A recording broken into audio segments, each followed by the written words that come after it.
Hey guys, what's going on? Bloomin' Soon here, and this video is a little bit late in the day, but hopefully you guys will still enjoy it. But today I want to teach you guys that something that isn't about Battlefield. Now you're probably thinking, oh hang on a minute, you changing content for the channel?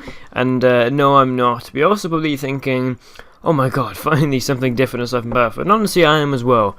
I can get a little bit drained up by playing Battlefield the whole time, so it's good to play some other games. And if you don't recognize this game, this is in fact Heroes and Generals. This is on the PC, I believe it's PC only, and it's a free-to-play game on Steam currently. And although today is a Monday and usually I do sort of a challenge field, today I'm expanding a little bit. Like I said, you guys can get a little bit bored of Battlefield content just as I can. So for today I'm doing some a little bit different stuff, and in fact doing a challenge video not on Battlefield. Is that even possible? But yeah, it kind of is. That was always an intention to do videos on other stuff, so that's what I'm going for.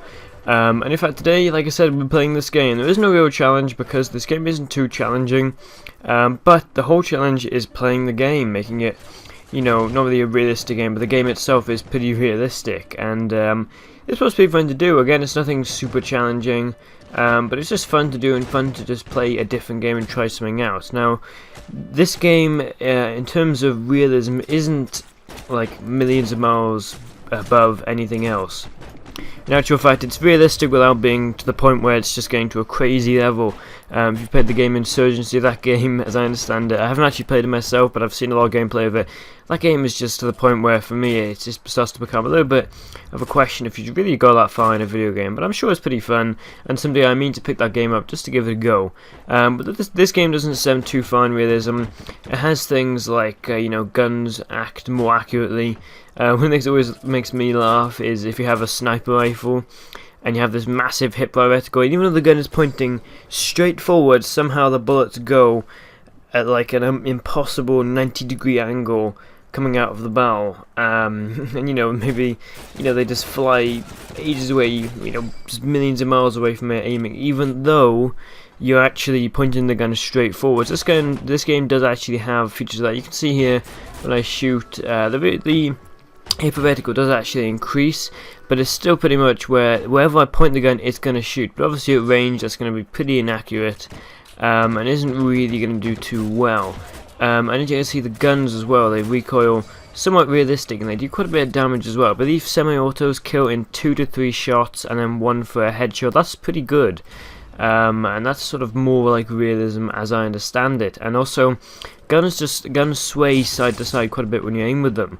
They don't hold perfectly still, and they don't, you know, have incredible recoil, you know, limitless recoil when you aim with some guns. And just here you can see I'm using a fully automatic SMG. This thing runs out of ammo quick. One of the things about Battlefield is you'll always have a lot of rounds left, but with this game you do actually run out of rounds pretty damn quickly, no matter who or what you're shooting at.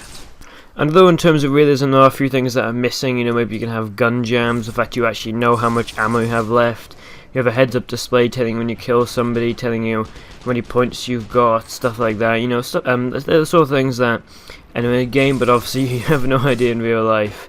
But like I was saying, the game Insurgency, that game is a lot more realistic, and you actually have those features in that game. This game is more of sort of a basic, in some way, I really hate to say this because it isn't really, but it's sort of a fleshed out video game. They've looked at the game and gone, okay, let's take these core mechanics, make it simple, and we'll go back to how they used to make games. And honestly, I love that. The maps have enough players so that you don't end up wandering about for hours with, you know, not seeing a player, but there's just enough so that you don't get these huge clumps of players where bottlenecks form. You know, I'll be walking along in a forest and suddenly 2 troops will run straight past me from the other team, and I think, whoa, hang on a minute, that's not meant to happen.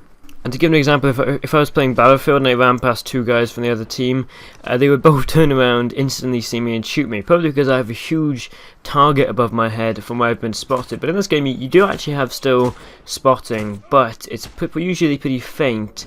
Also, it's only when you see somebody, it doesn't actually follow them around, it just points out their last location, which I think is really cool. Just here I want to show you something cool. I'm not actually sure if this is a realistic fact, I just thought it was kind of cool and interesting to show you guys. When you shoot, the magazine actually spins.